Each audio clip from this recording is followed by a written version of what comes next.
আসসালামু আলাইকুম, সবাই কেমন আছেন? এখন বসছি দুপুরের খাবার খেতে। তো দুপুরের খাবার খাওয়া আমার লেট হয়ে গেছে, যার কারণে আমি শাক কম পাইছি। পাট শাক আমার অনেক পছন্দের, বাট সবার লাস্টে বসার কারণে শাক কম পাইছি, সবাই খেয়ে ফেলছে। আমাদের ঘরে সবাই পাট শাক অনেক বেশি পছন্দ করে, আর আম্মু এত মজা করে ভুনা করে যে পাট শাক দিয়ে পুরো ভাত খেয়ে ফেলা যাবে।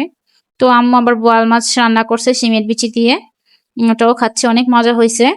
আমার কাছে মুরগির মাংস বা গরুর মাংস সপ্তাহে 2-3 দিন, আর বাকি সব দিন মাছ হলে বেশি ভালো লাগে। বিশেষ করে যেমন রুই মাছ, বোয়াল মাছ বা চিংড়ি মাছ হলে তো আরো ভালো। ভার্সিটি থেকে আসতে আসতে অনেক লেট হয়ে গেছে, যার কারণে খাওয়াটাও লেট হয়েছে। তো সাথে একটু টকও নিছি, সবগুলো সবজি ভাজি একসাথে মেখে এরপর বোয়াল মাছের পিস টুকরো টুকরো করে লোকমায় দিচ্ছি, খেতে খুব ভালোই লাগছে। খুব আরামায়েশ করে খেলাম। তো দুপুরে খাওয়া দাওয়া শেষ বিকেলবেলা সীতাকুণ্ডে আমি নতুন একটা রেসিপি দেখছি, চিকেন লটপটি বা মুরগির লটপটি যেটাকে বলে। ওইটা হলো ঘাড়, পা, এরপর মাথা, কলিজা এগুলো একসাথে করে ভুনা ভুনা করে রান্না করা।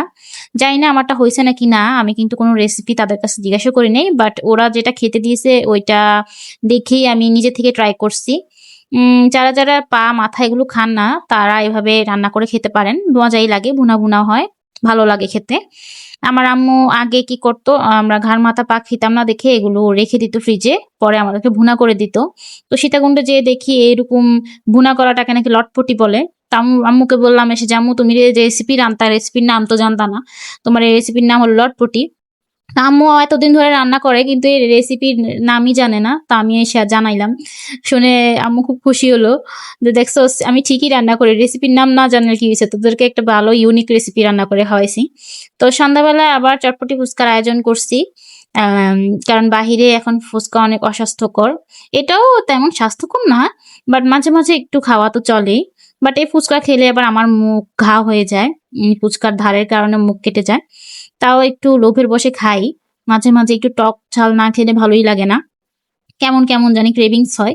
তা আমি আবার ফুচকা যখন খাই বাসায়, বিশেষ করে বাসায় যখন খাই, চা বানাই, চায়ের সাথে মিক্স করে তারপর ফুচকা খাই, মানে ফুচকাটা ভেজে তারপর গরম গরম চা একটু চিনি বেশি দিয়ে ওটা ডুবাই ডুবাই খাই, মিষ্টি মিষ্টি লাগে, ভালোই লাগে।